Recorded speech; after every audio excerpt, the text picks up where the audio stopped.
야, 너같이 애 못 낳는 애를 3년이나 데리고 살아준 것만 해도 고마운 줄 알아? 어머니, 재발효 저 갈 데 없어요. 한 번만 봐주세요. 시어머니는 며느리의 낡은 옷가지를 진흙탕 마당에 내동댕이 쳤습니다. 에이 퇴. 재수옴 붙었네. 썩 꺼져. 내 아들 앞길 막지 말고. 소금 세례를 맞으며 쫓겨난 그날 그녀는 피눈물을 흘리며 맹세했습니다. 언젠가 너희들이 내 발밑에서 기계 만들어버릴 거라고. 그리고 얼마 후 고자라 소문난 재벌집에 제가 한 그녀의 결혼식 날. 전 남편과 시어머니가 경악하며 입을 다물지 못하는 일이 벌어집니다. 아니, 저게 진짜라고? 말도 안 돼. 과연 그날 밤 닫힌 신혼방 문 뒤에서는 무슨 일이 벌어졌을까요? 시작 전 구독과 좋아요 부탁드려요. 이 작은 정성이 여러분께 큰 행운을 가져다 줄 겁니다. 댓글로 계신 곳을 알려주시면 건강하시라고 따뜻한 기운 팍팍 쏴드리겠습니다. 가슴 벅찬 이야기 시작합니다. 살을 애는 듯한 한겨울의 칼바람이 부엌 문틈 사이로 윙윙거리며 파고들었다. 서울의 기온이 영하 15도까지 떨어졌다는 뉴스 앵커의 목소리가 거실 TV에서 흘러나왔지만 미연이 쭈그리고 앉아있는 부엌 바닥은 바깥보다 더 냉랭했다. 보일러가 고장난 게 아니었다. 며느리가 있는 부엌에 난방을 트는 건 돈 낭비라는 시어머니의 엄명 때문에 미연은 실내에서도 두꺼운 수면 양말을 두 겹이나 겹쳐 신고 있어야 했다. 미연은 입김이 나오는 입술을 깨물며 찬물에 손을 담갔다. 고무 장갑조차 사치라며 맨손으로 설거지를 하라던 시어머니 덕분에 그녀의 손등은 거북이 등껍질처럼 쩍쩍 갈라져 있었다.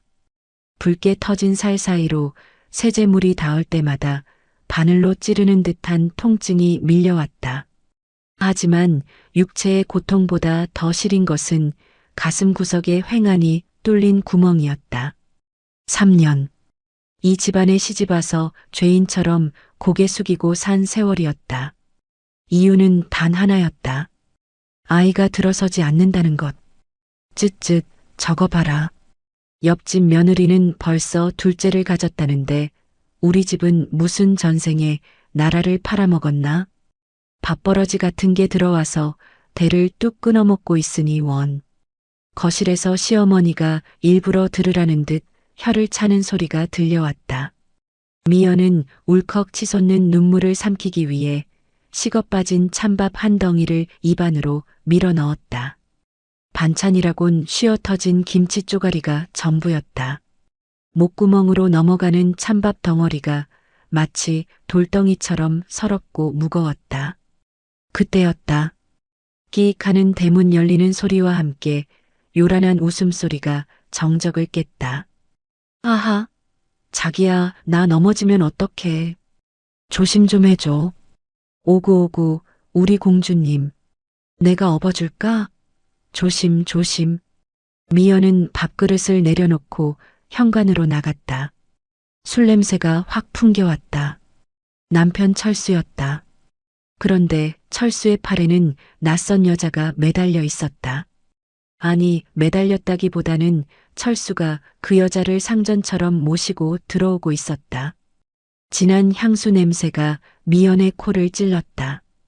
여자는 한눈에 봐도 값비싸 보이는 밍크 코트를 걸치고 있었고 손가락에는 번쩍이는 보석 반지들이 주렁주렁 매달려 있었다.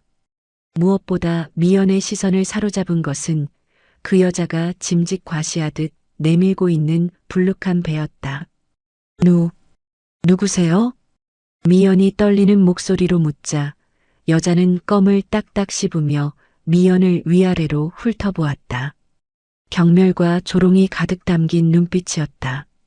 어머, 이 아줌마가 그 유명한 애 못 낳는 형님이신가 보네. 듣던 대로 촌스럽게 생겼다. 철수 씨, 이 여자 아직도 안 내쫓았어? 인사해. 여기는 은지 씨다.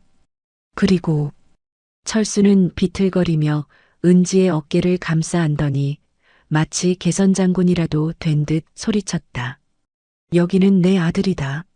은지 씨가 내 핏줄을 가졌다고.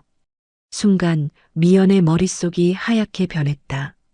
하늘이 무너진다는 게 이런 기분일까? 다리에 힘이 풀려 그 자리에 주저앉을 뻔했다. 그게 무슨 소리야, 여보. 아들이라니. 무슨 소리긴. 너 같은 불량품이랑 다르게 은지 씨는 한 방에 임신했다고. 내가 문제가 아니라 네가 문제였던 거야. 이 화상아. 그 소란을 듣고 안방 문이 벌컥 열렸다. 시어머니가 튀어나왔다. 뭐? 임신? 그게 정말이냐? 내 아들 씨가 살아있었어? 시어머니는 버선발로 달려와 은지의 배를 덥석 잡았다. 은지는 여우처럼 눈웃음을 치며 배를 내밀었다. 네, 어머님. 아들이래요. 벌써 5개월이나 됐어요. 그동안 철수 씨가 이혼 안 해줘서 저 얼마나 마음고생했는지 몰라요. 흑흑. 아이고, 내 새끼. 아이고, 우리 복덩어리. 장하다, 장해. 시어머니는 덩실덩실 어깨춤을 추며 은지를 끌어안았다.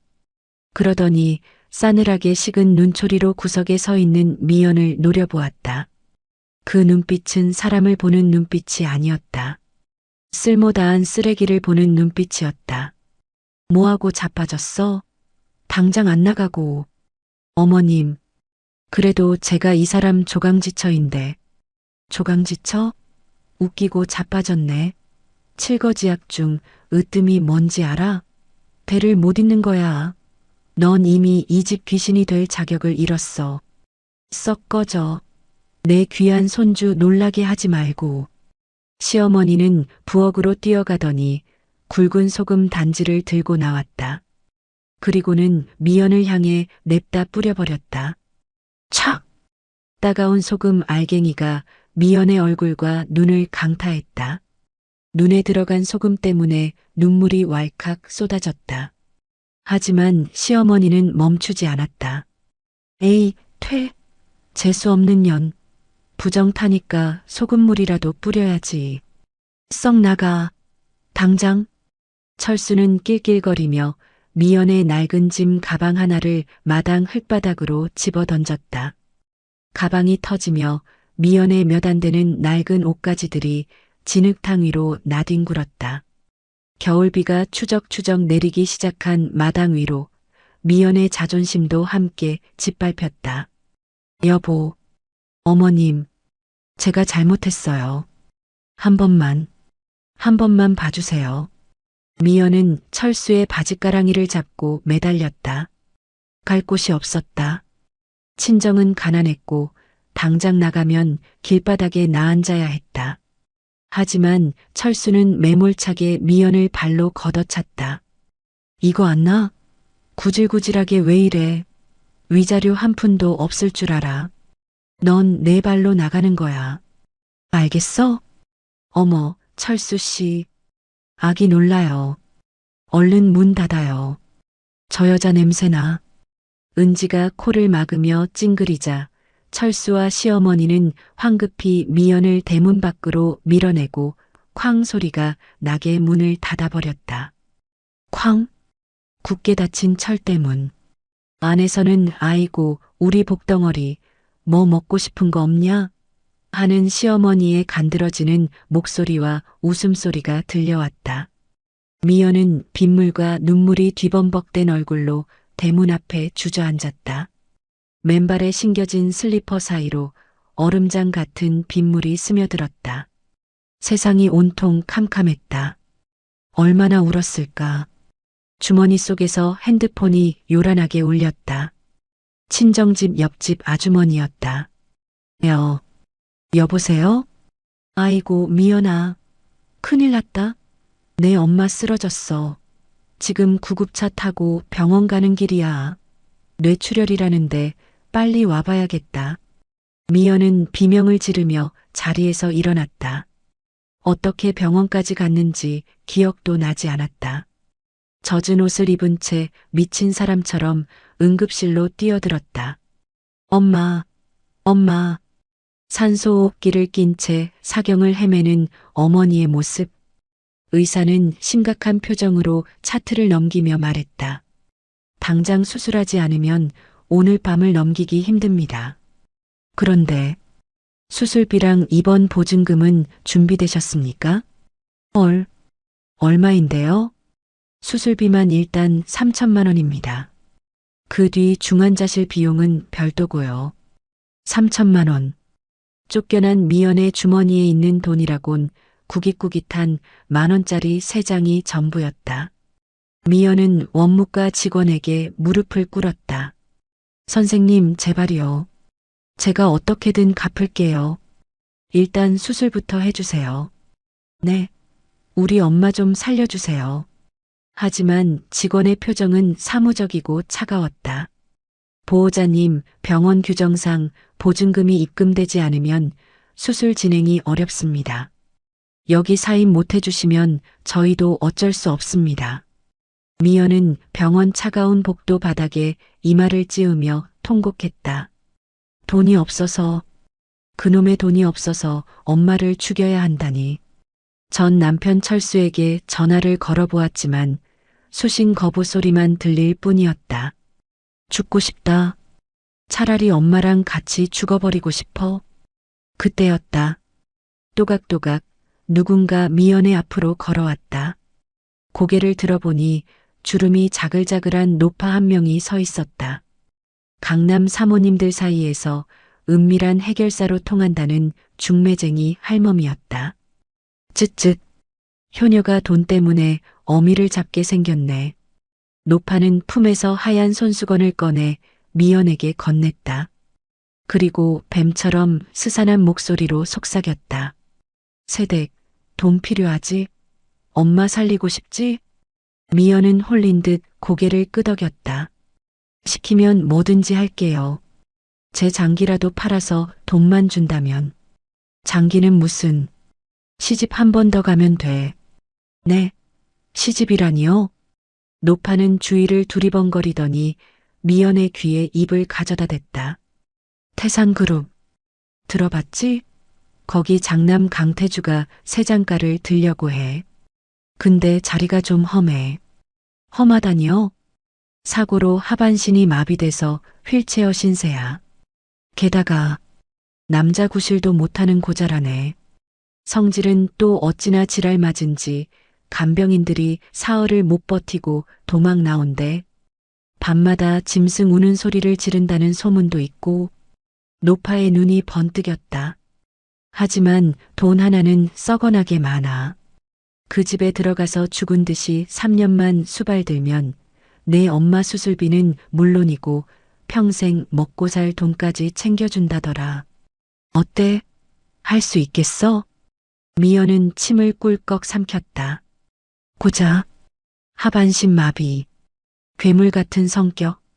정상적인 여자라면 도망칠 조건이었다. 하지만 미연의 머릿속에 전 남편 철수와 상간녀 은지의 비웃는 얼굴이 스쳐 지나갔다. 구실도 못하는 너랑 사느라 숨 막혔어. 이 여자 냄새나. 내쫓아. 미연의 눈빛이 차갑게 가라앉았다.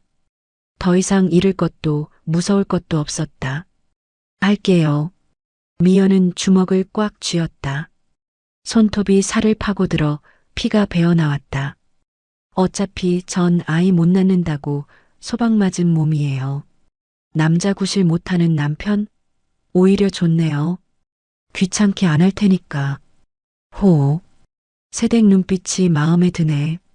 그래, 그 정도 도끼는 있어야 그 집구석에서 버티지. 노파는 만족스러운 듯 웃으며 미연의 손에 계약금이라며 두툼한 봉투를 쥐어주었다. 자, 받아. 엄마 수술비야. 내일 아침 바로 그 집으로 가. 다음 날 아침. 밤새 내린 비가 얼어붙어 도로는 빙판길이었다. 미연은 엄마의 수술이 무사히 시작되었다는 소식을 듣고 병원을 나섰다. 그녀가 도착한 곳은 성북동 언덕 꼭대기.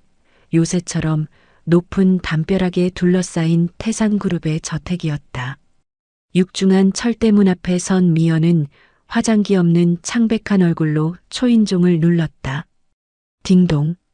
자신을 버린 세상, 자신을 짓밟은 전 남편, 그리고 가난. 이 모든 것에 복수하기 위해 미연은 스스로 호랑이 굴로 걸어 들어갔다. 이제 그녀는 더 이상 울기만 하던 착해 빠진 며느리가 아니었다. 철문이 기괴한 소리를 내며 스르르 열렸다. 그 너머 어둠 속에서 괴물이라 불리는 남자 강태주가 그녀를 기다리고 있었다. 태산그룹의 저택은 집이라기보다는 거대한 무덤 같았다. 대리석으로 깔린 바닥에서는 냉기가 올라왔고 천장에 매달린 화려한 샹들리에는 온기 없이 차가운 빛만 쏟아내고 있었다. 인기척이라곤 찾아볼 수 없는 적막함. 미연은 안내하는 집사를 따라 긴 복도를 걸어가며 마른 침을 삼켰다. 여기가 내가 살 곳이구나. 아니, 내가 팔려온 곳이지. 도련님, 손님 모셔왔습니다. 집사가 육중한 방문을 열자 어두컴컴한 방 안의 풍경이 드러났다. 커튼이 모두 쳐진 방 안은 대낮인데도 밤처럼 어두웠다. 그 어둠 한가운데 휠체어 한 대가 덩그러니 놓여 있었다. 남자는 창문을 향해 등을 돌리고 있었다. 넓은 어깨와 다부진 체격. 하지만 휠체어 밖으로 힘없이 늘어진 다리는 그가 걷지 못한다는 사실을 처절하게 보여주고 있었다. 누구 마음대로 들이래? 당장 내보내. 남자가 휠체어를 거칠게 돌리며 소리쳤다. 강태주였다. 소문대로 눈빛이 맹수처럼 사나웠다. 그는 미연을 보자마자 옆 협탁에 놓여있던 찻잔을 집어들어 그녀의 발밑으로 내던졌다. 쨍그랑. 날카로운 파열음과 함께 도자기 파편이 사방으로 튀었다. 뜨거운 차가 미연의 발등 위로 튀었고 날카로운 조각 하나가 종아리를 스치고 지나갔다. 아! 미연은 짧은 신음과 함께 주춤했다. 하얀 양말 위로 붉은 핏방울이 번져나왔다. 보통의 여자라면 비명을 지르며 도망쳤을 상황이었다. 하지만 미연은 도망치지 않았다. 그녀는 입술을 꾹 깨물더니 천천히 무릎을 꿇고 앉았다.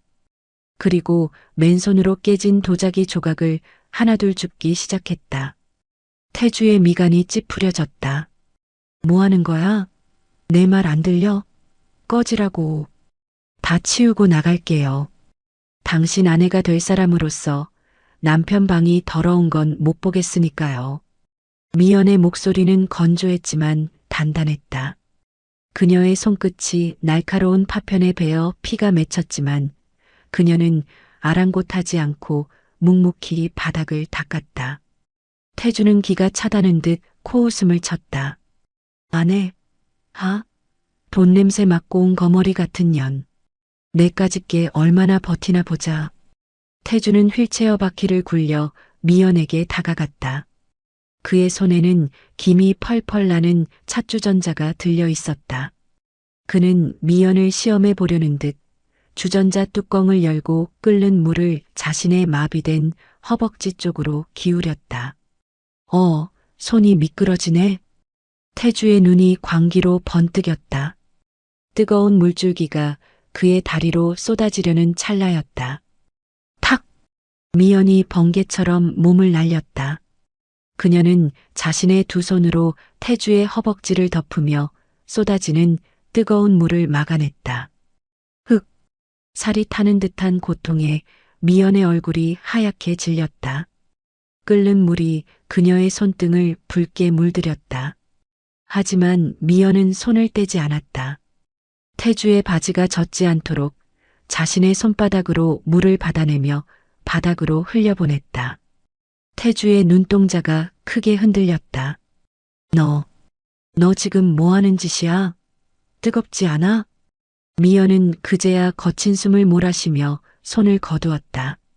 손등은 금세 물집이 잡힐 듯 붉게 부어올라 있었다. 그녀는 고통을 참으며 태주를 똑바로 올려다보았다. 제 몸 다치는 건 상관없어요. 돈 받고 팔려온 몸이니까요. 하지만 당신 몸은 함부로 굴리지 마세요. 전 당신을 지키러 온 거지, 당신이 망가지는 걸 보러 온 게 아니에요. 순간 태주의 표정이 묘하게 일그러졌다. 그동안 돈을 보고 달려들었던 수많은 여자와는 달랐다. 그녀의 눈에는 탐욕 대신 지독한 체념과 알 수 없는 도끼가 서려 있었다. 그때였다. 어머나, 이게 무슨 소란이니? 문 밖에서 교양 있는 척 꾸며낸 목소리가 들려왔다. 화려한 실크 원피스를 입은 중년 여성이 들어왔다. 태주의 계모, 조 여사였다. 그녀는 바닥에 엎드려 있는 미연과 핏자국을 보고도 눈 하나 깜짝하지 않았다. 오히려 입가에 묘한 미소를 띠며 미연을 일으켜 세웠다. 네가 이번에 들어온 간병인, 아니 새아기구나. 인사는 나중에 하고 잠깐 나 좀 보자. 조 여사는 미연을 아무도 없는 복도 구석으로 데려갔다. 그리고 주위를 살피더니 품에서 두툼한 돈봉투 하나를 꺼내 미연의 앞치마 주머니에 찔러 넣었다. 자, 받아둬.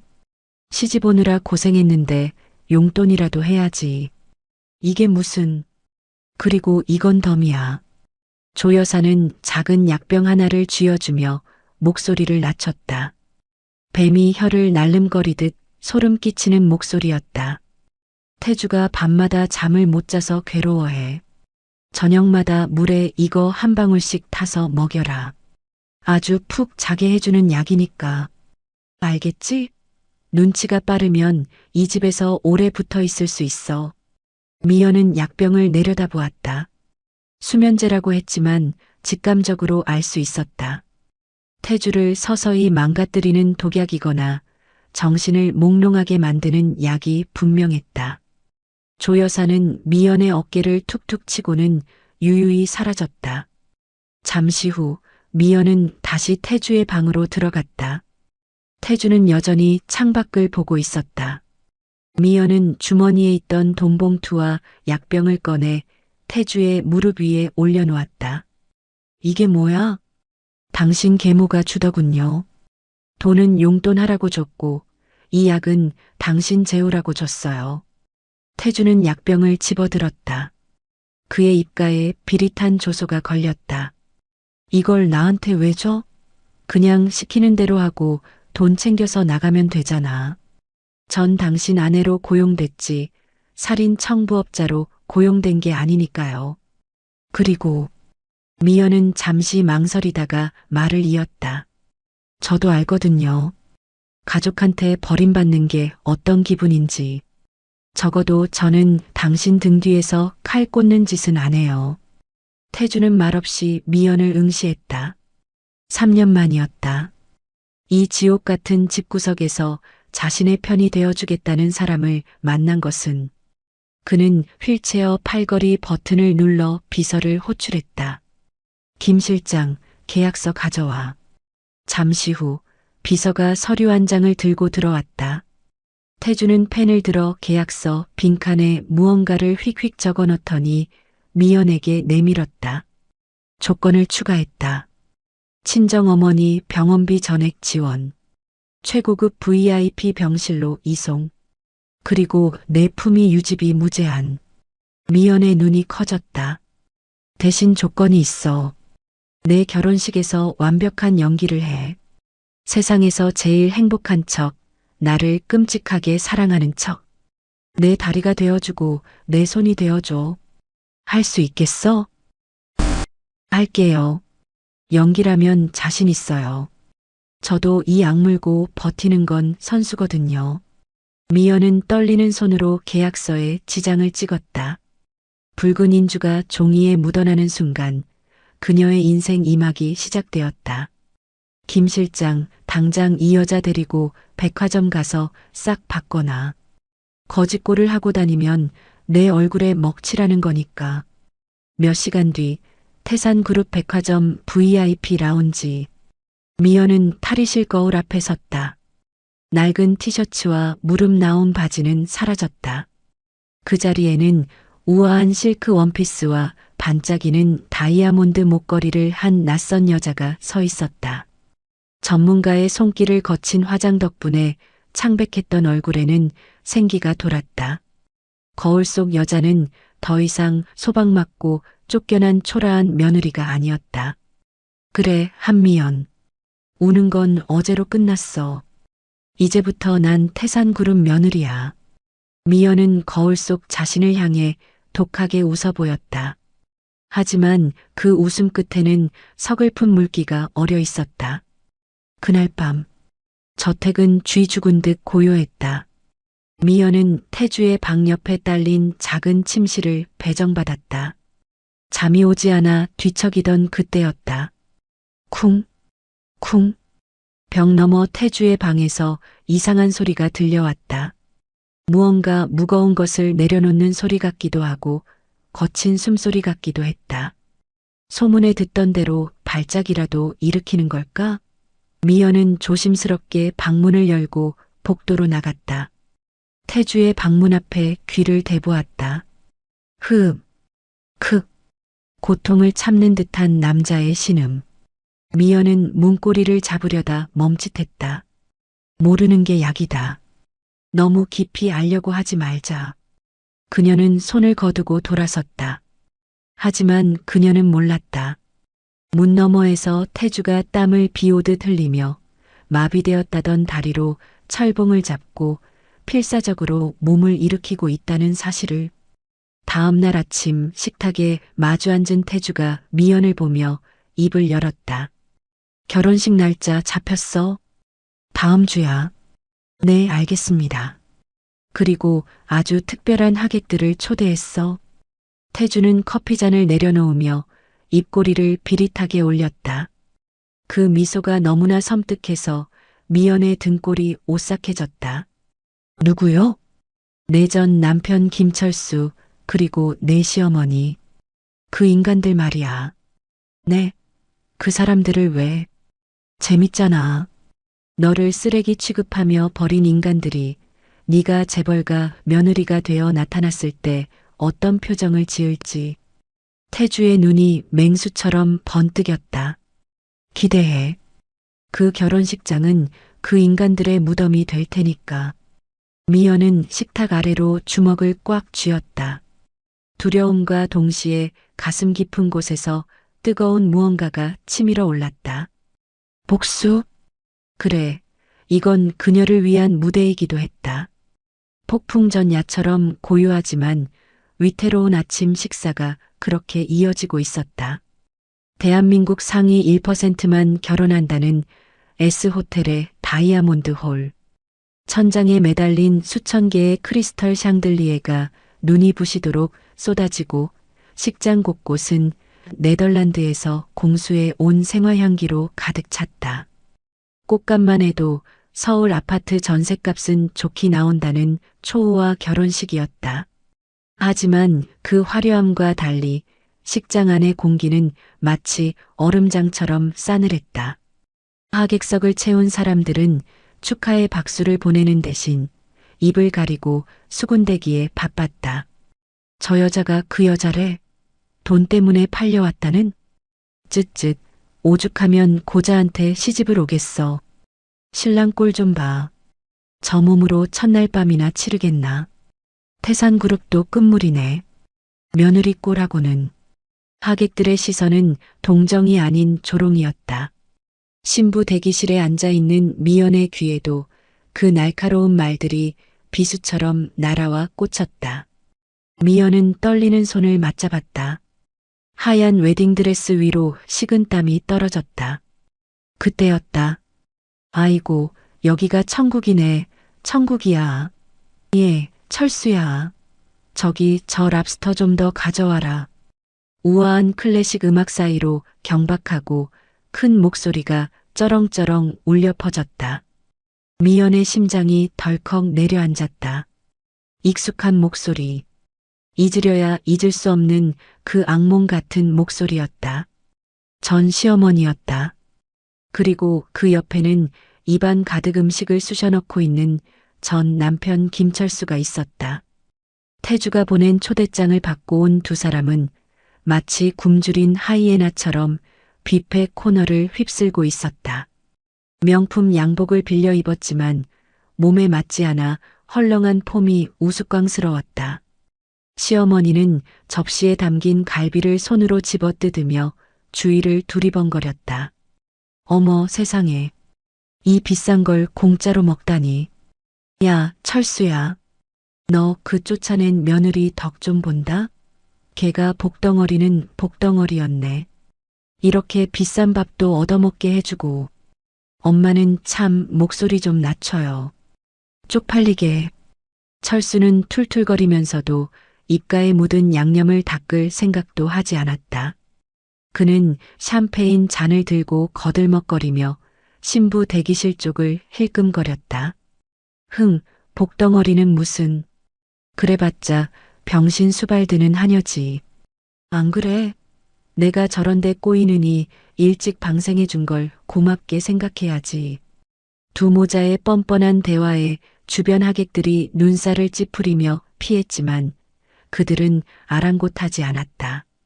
오히려 자신들이 마치 이 결혼식의 주인이기라도 한 양 활개를 치고 다녔다. 마침내 예식이 시작되었다. 웅장한 오케스트라의 연주와 함께 사회자의 계회 선언이 울려 퍼졌다. 신랑 입장. 문이 열리고 휠체어 한 대가 들어왔다. 강태주였다. 그는 검은색 턱시도를 입고 있었지만 창백한 얼굴에는 표정이 없었다. 휠체어 바퀴가 버진 로드를 굴러가는 소리가 유난히 크게 들렸다. 하객들은 숨을 죽이고 그 기묘한 입장을 지켜보았다. 태주는 단상 앞에 멈춰섰다. 그리고 천천히 고개를 돌려 하객석을 훑었다. 그의 시선이 정확히 철수와 시어머니가 앉아있는 테이블에 꽂혔다. 태주의 눈빛이 서늘하게 빛났다. 신부 입장. 드디어 미연의 차례였다. 거대한 문이 열리고 순백의 드레스를 입은 미연이 모습을 드러냈다. 화려한 조명이 그녀를 감쌌지만 그녀의 얼굴은 사형장에 끌려가는 죄수처럼 어두웠다. 친정어머니가 아파서 참석하지 못한 탓에 미연은 혼자서 그 긴 버진 로드를 걸어야 했다. 한 걸음 한 걸음. 발을 뗄 때마다 사람들이 쑥덕거리는 소리가 들려왔다. 미연은 입술을 피가 나도록 깨물며 앞만 보고 걸었다. 그런데 버진 로드 중간쯤 지났을 때였다. 하객석 맨 앞줄에 앉아있던 철수가 슬그머니 발을 내밀었다. 술에 취해 불그스름해진 얼굴로 비열한 웃음을 흘리고 있었다. 어머, 실수. 철수의 구두발이 미연의 풍성한 드레스 자락을 꽉 밟았다. 미연이 다음 발을 내디디려는 순간 팽팽해진 드레스 자락에 걸려 몸이 휘청거렸다. 아! 찌잉 마이너스 하는 불길한 소리와 함께 값비싼 드레스 밑단이 찢어졌다. 미연은 중심을 잃고 바닥으로 넘어졌다. 순식간에 식장 안은 아수라장이 되었다. 어머, 신부가 넘어졌어. 아이고 저런. 시작부터 불길해서 원. 넘어진 미연의 귓가에 철수의 낮은 속삭임이 들려왔다.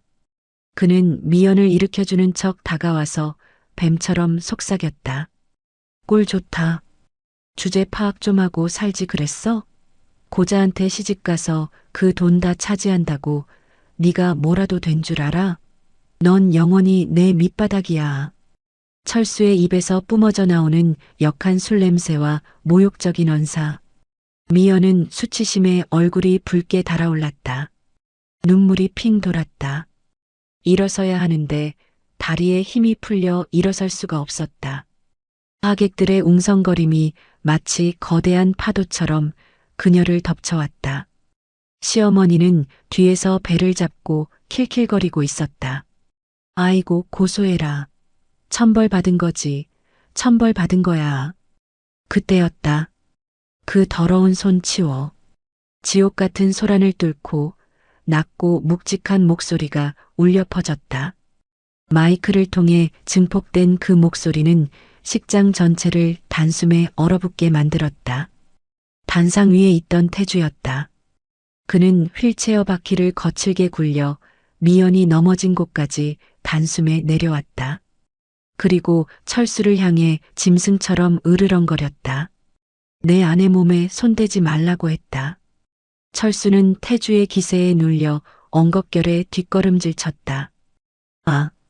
아니, 그게 아니라 신부가 넘어졌길래 도와주려고. 도와줘? 내 놈이 드레스 밟는 거 내 눈으로 똑똑히 봤는데 태주의 눈에서 시퍼런 살기가 뿜어져 나왔다. 앉아 있었지만 그가 뿜어내는 위압감은 서 있는 철수를 압도하고도 남았다. 태주는 사회자에게 손짓해 마이크를 넘겨받았다. 삐잉 마이너스. 마이크 하울링 소리에 사람들이 귀를 막았다. 정적? 태주는 하객석을 천천히 둘러보았다. 특히 철수와 시어머니 그리고 계모 조여사가 있는 쪽을 노려보며 입을 열었다. 오늘 이 자리에 축하가 아니라 구경하러 온 쓰레기들이 몇 마리 섞여 있는 것 같군요. 하객들이 웅성거렸다. 신랑 입에서 쓰레기라는 단어가 나오자 장내는 충격에 휩싸였다. 내 아내가 돈 보고 팔려왔다고? 내가 병신이라 며느리가 불쌍하다고? 태주의 시선이 철수의 어머니에게 고정되었다. 시어머니는 먹던 갈비를 떨어뜨리고 입을 딱 벌렸다. 똑똑히 들어. 이 여자는 오늘부로 태산그룹의 안주인이다. 내 아내를 모욕하는 건 곧 나 강태주를 모욕하는 거고 태산그룹 전체에 선전포고하는 걸로 간주하겠다. 태주의 목소리는 차분했지만 그 안에 담긴 분노는 활화산 같았다. 특히 거기 앞줄. 태주가 손가락으로 철수를 가리켰다. 남의 잔치상에 와서 행패 부리는 못 배워 처먹은 인간들은 지금 당장 내 눈앞에서 꺼져. 경호원. 태주의 고함과 동시에 식장 뒤편에 대기하고 있던 검은 양복의 경호원들이 우르르 몰려나왔다. 그들은 순식간에 철수와 시어머니의 양팔을 붙잡았다. 이거 내가 누군지 알아? 나 신랑 하객이야. 아이고, 사람 살려. 밥도 다 안 먹었는데 이게 무슨 짓이야. 철수와 시어머니는 발버둥 쳤지만 건장한 경호원들에게는 역부족이었다. 그들은 짐짝처럼 들려 식장 밖으로 질질 끌려나갔다. 식장 밖 복도에서 두고 보자. 라고 악을 쓰는 시어머니의 비명이 메아리 쳤다.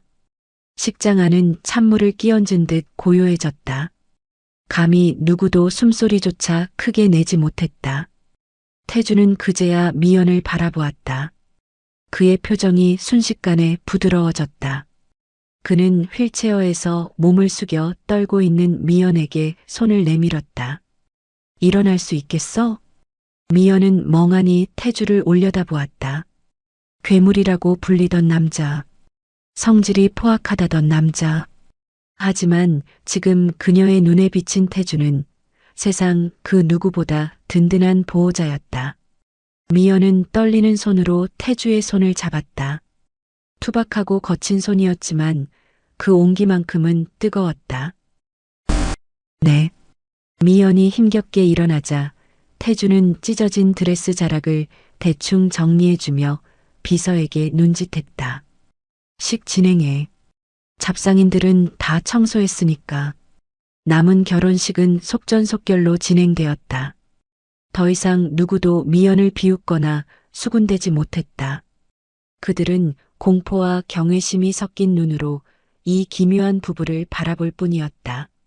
1시간 뒤 S호텔 최상층 프레지덴셜 스위트룸. 엘리베이터가 띵마이너스하고 도착했다. 복도에는 붉은 카펫이 깔려 있었고 태주의 휠체어 소리만이 정막을 깼다. 방문 앞에 도착하자 태주는 뒤따르던 수행원들과 비서들에게 손을 들어 보였다. 다들 물러가. 오늘 밤엔 아무도 들이지 마라. 물 한 모금도. 네, 도련님. 알겠습니다. 수행원들이 90도로 허리를 숙이고 사라졌다. 긴 복도에 오직 두 사람만 남았다. 태주는 카드키를 대고 육중한 문을 열었다. 들어가. 미연은 긴장된 표정으로 방 안으로 들어섰다. 방 안은 호화로웠지만 어딘가 모르게 서늘했다. 창밖으로는 비바람이 몰아치고 있어 유리창을 때리는 빗소리가 요란했다. 태주가 휠체어를 끌고 뒤따라 들어왔다. 철컥. 현관문이 닫히는 소리가 유난히 크게 들렸다. 미연은 가방을 내려놓으며 뒤를 돌아보려 했다. 그때였다. 문 잠가. 태주의 목소리가 낮게 깔렸다. 네. 이중 잠금 장치까지 확실하게 걸어. 아무도 못 들어오게. 미연은 영문을 모른 채 떨리는 손으로 도어락의 버튼을 눌렀다. 삐빅 마이너스 하는 소리와 함께 이중 잠금 장치가 걸렸다. 이제 이 방은 완벽한 밀실이었다. 고자인 남편과의 첫날 밤. 대체 뭘 하려는 걸까? 때리기라도 하는 건 아니겠지? 미연의 머릿속에 5만 가지 생각이 스쳐 지나갔다. 소문에 의하면 밤마다 짐승 같은 소리를 지른다고 했다. 혹시 학대라도 당하는 건 아닐까 하는 공포감이 엄습했다. 그녀가 조심스럽게 몸을 돌렸을 때였다. 기이한 정적이 흘렀다. 항상 들리던 휠체어 바퀴 굴러가는 소리가 들리지 않았다. 여보. 미연이 고개를 들었다. 그리고 그 순간 그녀의 두 눈이 믿을 수 없다는 듯 크게 뜨였다. 휠체어는 비어 있었다. 검은색 가죽 시트만이 덩그러니 남아있을 뿐이었다. 그 대신 185cm가 넘는 거대한 그림자가 미연의 위로 드리워졌다. 미연의 시선이 천천히 위로 올라갔다. 탄탄한 두 다리, 곧게 뻗은 허리, 그리고 자신을 내려다보고 있는 강태주의 뜨거운 눈동자. 그는 서 있었다. 조금의 흔들림도 없이 두 발로 땅을 딛고 당당하게 서 있었다. 아. 미연은 손에 들고 있던 클러치백을 바닥에 떨어뜨렸다. 입이 벌어졌지만 목소리가 나오지 않았다. 너무 놀라 심장이 멈출 것만 같았다. 뒷걸음질 치다 벽에 등이 닿았다. 태주가 뚜벅뚜벅 걸어왔다. 그건 환자가 걷는 걸음이 아니었다. 사냥감을 노리는 맹수의 걸음걸이였다. 그가 미연의 코앞까지 다가와 벽에 손을 짚고 그녀를 가두었다. 놀라게 해서 미안해. 태주의 입꼬리가 부드럽게 올라갔다. 결혼식장에서 보여주었던 살기는 온데간데 없었다. 대신 그 자리에 묘한 새끼와 장난기가 감돌았다. 이게 진짜 내 모습이야, 한미연. 천둥 소리와 함께 번개가 번쩍였다. 그 빛에 비친 태주의 모습은 휠체어에 앉아있던 병약한 남자가 아니었다. 소박맞은 이혼녀와 고자라 불리던 남자. 거짓말로 시작된 이 위험한 결혼에 진짜 막이 오르는 순간이었다. 아. 미연의 입에서 탄식 같은 외마디 비명이 새어나왔다. 다리가 풀려 바닥에 주저앉은 그녀의 시야에 휠체어가 아닌 거대한 남자의 두 다리가 꽉 찼다. 태주는 185cm가 넘는 장신이었다. 휠체어에 구겨져 있을 때는 몰랐던 위압감이 산처럼 밀려왔다. 그는 천천히 한쪽 무릎을 굽혀 바닥에 주저앉은 미연과 눈높이를 맞췄다. 많이 놀랐어? 미연은 덜덜 떨리는 손으로 태주의 허벅지를 조심스럽게 건드려 보았다. 딱딱했다. 물렁물렁한 환자의 근육이 아니었다.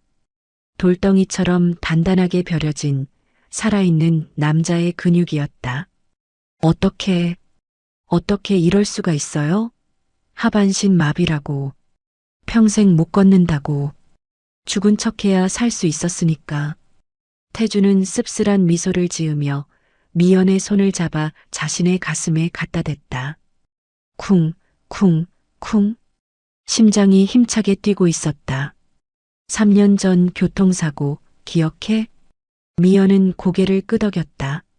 뉴스에도 나왔던 태산그룹 장남의 빗길 트럭 충돌 사고였다. 그 사고로 강태주는 식물인간이 될 뻔했다가 겨우 깨어났지만 하반신을 쓰지 못하게 되었다고 세상은 알고 있었다. 그거 사고 아니었어. 브레이크가 고장 나 있더군. 누가 솜씨 좋게 손을 써놨어. 태주의 눈빛이 차갑게 가라앉았다. 계모 조여사, 그리고 내 이복 동생 민재. 그 인간들이 날 죽이려 했어. 내가 살아나니까 이번엔 약물을 써서 날 진짜 식물인간으로 만들려 하더군. 그래서 난 선택해야 했어. 진짜 병신이 되어 죽을지 아니면 가짜 병신이 되어 때를 기다릴지. 미연은 입을 다물지 못했다. 재벌가의 화려함 뒤에 이런 피비린내 나는 암투가 있을 줄은 상상도 못했다. 지난 3년 지옥 같았어. 밤마다 아무도 없는 지하 헬스장에서 피를 토하며 재활 훈련을 했어. 낮에는 휠체어에 앉아 침을 흘리는 연기를 했고 내 다리에 감각이 돌아온 날 맹세했지. 내 것을 뺏으려 했던 그 인간들을 내 손으로 직접 가장 비참하게 밟아주겠다고. 태주가 자리에서 일어나며 미연에게 손을 내밀었다. 그런데 혼자서는 힘들더군. 내 눈과 귀가 되어줄 사람, 내 비밀을 무덤까지 가져가 줄 사람이 필요했어. 돈에 미쳐서 나를 배신하지 않을 사람. 세상의 밑바닥을 봐서 도끼만 남은 사람. 그가 미연을 똑바로 응시했다. 그게 당신이었어, 한미연. 미연은 그제야 깨달았다. 뜨거운 찬물을 맨손으로 막아냈던 그날, 계모가 준 돈봉투를 고스란히 돌려줬던 그날. 태주는 이미 미연을 자신의 공범으로 선택했던 것이다. 왜 저였어요? 전 이혼녀에 아이도 못 낳는. 그 소문 난 안 믿어. 태주가 미연의 말을 잘랐다. 나도 고자라고 소문났잖아. 하지만 봐. 이렇게 멀쩡한데. 세상 사람들 주둥이는 믿을 게 못 돼. 당신이 진짜 애를 못 낳는 몸인지 아닌지는.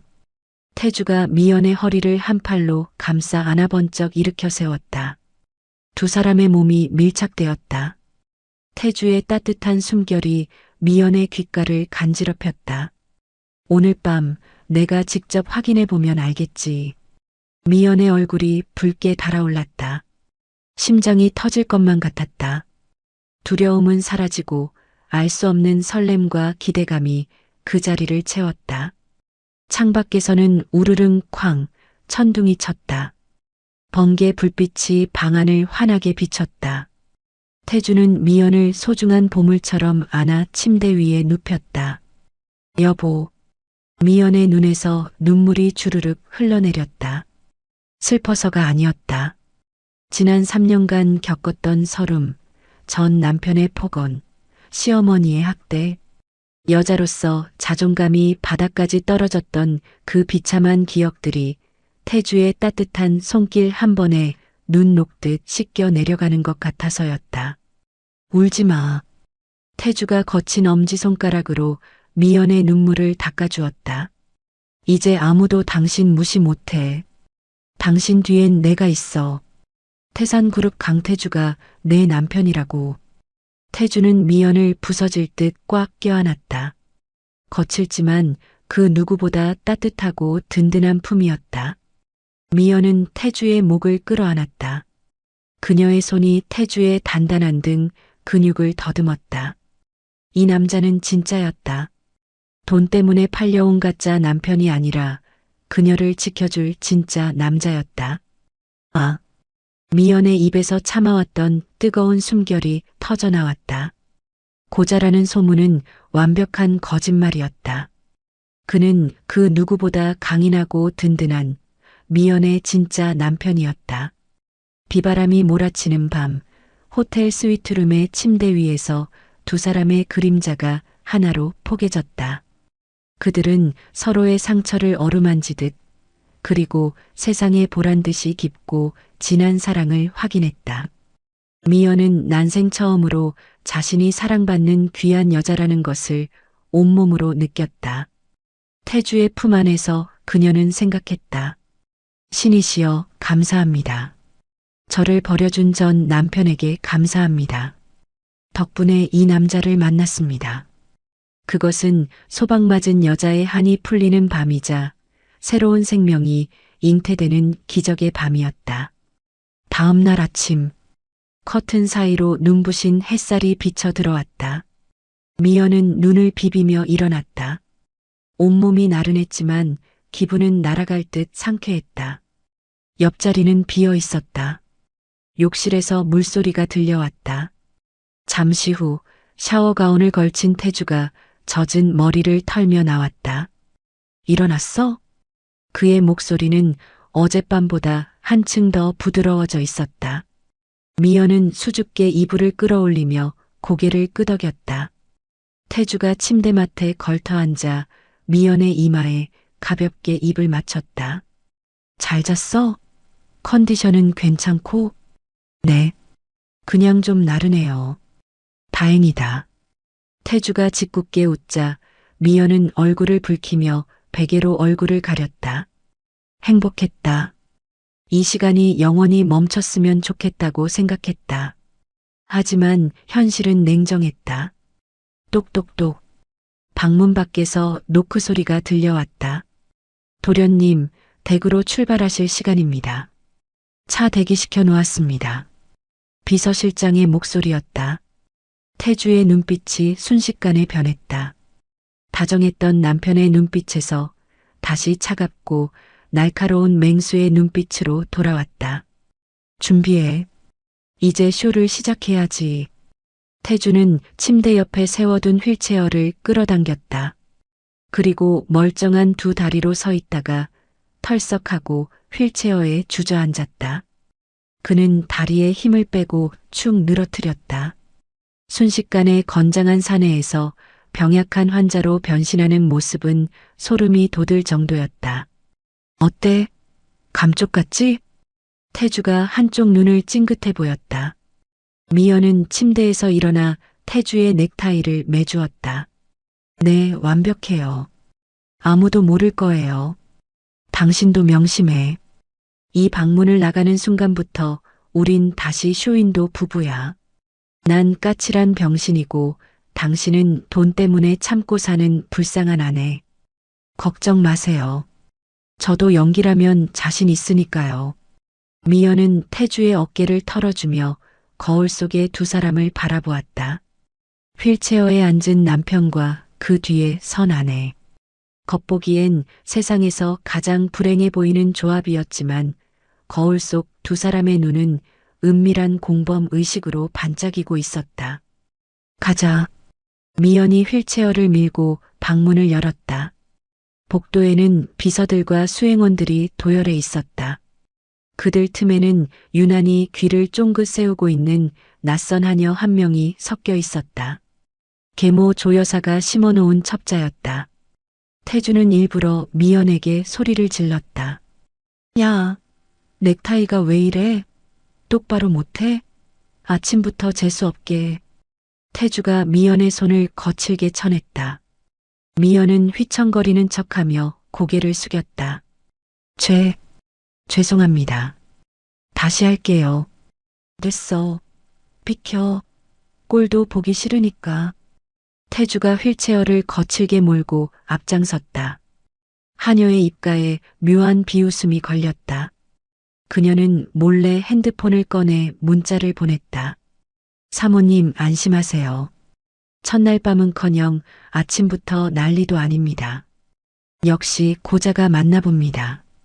며느리는 쥐 잡듯이 잡혀 살고 있습니다. 미연은 그 모습을 곁눈질로 확인하며 속으로 쾌재를 불렀다. 그래, 마음껏 비웃어라. 실컷 방심하고 있어. 엘리베이터 문이 닫히고 단둘이 남게 되자 태주가 미연의 손을 슬며시 잡았다. 연기 좋았어, 파트너. 당신도요. 아까 소리 지를 때 진짜 무서워서 심장 떨어질 뻔했다니까요. 하하. 두 사람은 소리 죽여 웃었다. 엘리베이터가 1층 로비에 도착했다. 문이 열리자 수많은 기자들의 카메라 플래시가 터졌다. 태산그룹 장남의 결혼식 다음 날 아침을 취재하기 위해 몰려든 것이었다. 미연은 다시 고개를 푹 숙이고 죄인처럼 휠체어를 밀었다. 하지만 그녀의 뱃속에는 어젯밤 잉태된 이 거대한 태산그룹을 뒤흔들 새로운 생명의 씨앗이 자리를 잡기 시작했다는 것을 아무도 알지 못했다. 전 남편이 난임이라고 버렸던 그 몸에서 가장 위대한 기적이 일어나고 있었다. 한 달이 지났다. 태산그룹 저택의 높은 담장 안에서는 기묘하고도 달콤한 이중생활이 이어지고 있었다. 낮 12시. 거실에는 팽팽한 긴장감이 감돌았다. 미연은 무릎을 꿇고 휠체어에 앉은 태주의 다리를 주무르고 있었다. 계모 조여사가 심어놓은 하녀가 먼지를 터는 척하며 그들을 곁눈질하고 있었다. 아, 살살 좀 못해? 손이 왜 이렇게 거칠어? 태주가 버럭 소리를 지르며 미연의 어깨를 발로 툭 밀었다. 미연은 바닥으로 넘어지는 신용을 하며 고개를 조아렸다. 죄송해요. 제가 손이 매워서. 에잉, 밥맛 떨어지게. 저리 비켜. 태주는 신경질적으로 휠체어를 돌려 서재로 들어가 버렸다.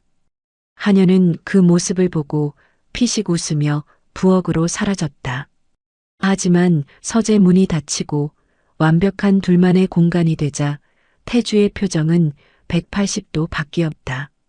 그는 휠체어에서 벌떡 일어나 소파에 앉아 있는 미연에게 다가왔다. 미안해. 아까 아팠지? 저 하녀가 오늘따라 유독 감시를 심하게 하네. 태주는 미연의 어깨를 조심스럽게 주물러 주었다. 미연은 까르르 웃으며 고개를 저었다. 아니에요. 당신 연기가 어찌나 실감나는지 저도 깜빡 속을 뻔했다니까요. 우리 남편 배우 했으면 대성했겠어요. 당신도 만만치 않아. 눈물 연기가 아주 일품이던데? 두 사람은 서로를 마주보며 소리 죽여 웃었다. 밤이 되면 저택은 두 사람만의 천국이었다. 태주는 미연이 먹고 싶어하는 떡볶이며 순대를 몰래 배달시켜 주었고 두 사람은 침대 위에서 야식을 나눠 먹으며 오순도순 이야기를 나누었다. 태주는 약속을 지켰다. 미연의 친정어머니는 국내 최고의 의료진이 있는 VIP 병실로 옮겨져 수술을 성공적으로 마쳤다. 퉁퉁 부어있던 어머니의 얼굴에는 혈색이 돌아왔고 미연의 친정 빚 또한 말끔하게 정리되었다. 미연은 가끔 자신의 볼을 꼬집어 보았다. 이게 꿈은 아니겠지? 나같이 못난 여자가 이런 행복을 누려도 되는 걸까? 하지만 태주의 따뜻한 손길은 이것이 꿈이 아닌 현실임을 매일매일 확인시켜 주었다. 반면 미연을 쫓아낸 전 남편 철수의 집은 그야말로 생지옥이 따로 없었다. 아이고 어머니, 저 딸기 먹고 싶다니까요? 왜 사과를 깎아오셨어요? 입맛 떨어지게. 안방 침대. 상간녀 은지가 배를 쑥 내밀고 누워 짜증을 부리고 있었다. 시어머니는 쟁반을 든 채 어쩔 줄 몰라 하며 발을 동동 굴렀다. 아가, 지금 겨울이라 딸기가 금값이야. 한 팩에 2만 원이 넘더라. 그냥 사과 먹으면 안 되겠니? 어머, 지금 돈 아깝다는 거예요? 뱃속에 있는 철수 씨 아들이 먹고 싶다는데? 아이고, 서러워라. 내 팔자에 무슨 부귀영화를 누리겠다고. 은지가 가슴을 치며 곡소리를 내자 시어머니는 기겁을 하며 손을 내저었다. 아니야. 내가 얼른 가서 사올게. 울지 마라. 태교에 안 좋다. 시어머니는 패딩 점퍼를 걸치고 허겁지겁 밖으로 나갔다. 밖에는 찬바람이 쌩쌩 불었다. 시장으로 향하는 시어머니의 눈에서 눈물이 찔끔 났다. 에휴, 미연이 그 아이는 군말 없이 주는 대로 잘 먹었는데 콩나물국 하나만 끓여줘도 고맙다고 절을 하던 애였는데 쫓아낸 며느리 생각이 간절했다. 은지는 임신을 핑계로 손가락 하나 까딱하지 않았다. 빨래며 청소며 밥이며 모든 집안일은 칠순이 다 된 시어머니 몫이었다. 게다가 씀씀이는 어찌나 해픈지 철수가 벌어오는 월급으로는 감당이 안 됐다. 거실에서는 철수가 카드 명세서를 붙들고 머리를 쥐어뜯고 있었다. 여보, 이번 달 카드값이 500만 원이라니 이게 말이 돼? 무슨 가방을 또 샀어? 철수가 방문을 열고 따지자 은지는 코웃음을 쳤다. 자기야, 나 임신해서 우울증 올 것 같단 말이야. 친구들은 남편이 외제차 뽑아준다는데 가방 하나 산 거 가지고 쪼잔하게 굴 거야? 아니, 그래도 정도껏 해야지. 집에 쌀 떨어지게 생겼는데. 몰라. 아, 배 땡겨. 자꾸 잔소리하면 애 잘못될 수도 있어. 은지가 배를 잡고 뒹구는 신용을 하자 철수는 입을 다물 수밖에 없었다. 집안 꼴이 말이 아니었다. 가구들에는 빨간 압류 딱지가 붙을 위기였고 웃음소리는 사라진 지 오래였다. 다시 태산그룹 저택. 아침 식사 시간이었다. 식탁 위에는 조기 구이와 맑은 미역국이 차려져 있었다. 밥 먹자. 태주가 숟가락을 들자 미연도 국그릇 뚜껑을 열었다. 하얀 김이 모락모락 피어올랐다. 그런데 그 순간 확 풍겨오는 생선 비린내에 미연의 속이 뒤집혔다. 위장이 요동치는 느낌에 미연은 숟가락을 떨어뜨리고 입을 틀어막았다. 왜 그래? 어디 아파? 태주가 놀라 물었지만 대답할 틈도 없었다. 미연은 화장실로 뛰어가 변기를 붙잡고 헛구역질을 시작했다. 우에, 아무것도 나오지 않는 헛구역질. 하지만 속은 끊임없이 메스꺼웠다. 태주가 휠체어를 팽개치고 달려와 미연의 등을 두드려 주었다. 여보, 괜찮아? 체한 거야? 얼굴이 하얗게 질렸어. 미연은 거친 숨을 몰아쉬며 물을 내렸다. 눈물이 핑 돌았다. 죄송해요. 갑자기 생선 냄새를 맡으니까 속이 울렁거려서 얹힌 것 같아요. 소화제 좀. 미연이 찬장문을 열어 소화제를 찾으려 했다. 그때 태주의 눈이 번뜩였다. 그는 미연의 손목을 낚아챘다. 잠깐. 먹지 마. 네.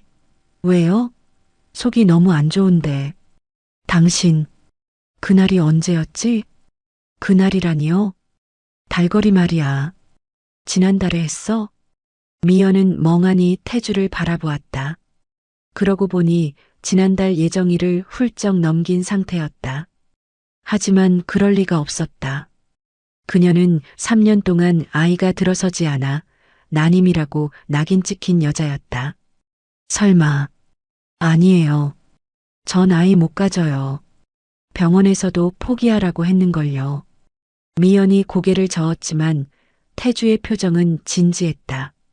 확인해서 나쁠 거 없잖아. 김 실장. 태주가 비서실장을 호출했다. 지금 당장 약국 가서 임신 테스트기 종류별로 다 사와. 최대한 빨리. 30분 뒤. 미연은 떨리는 손으로 테스트기 상자를 들고 화장실로 들어갔다.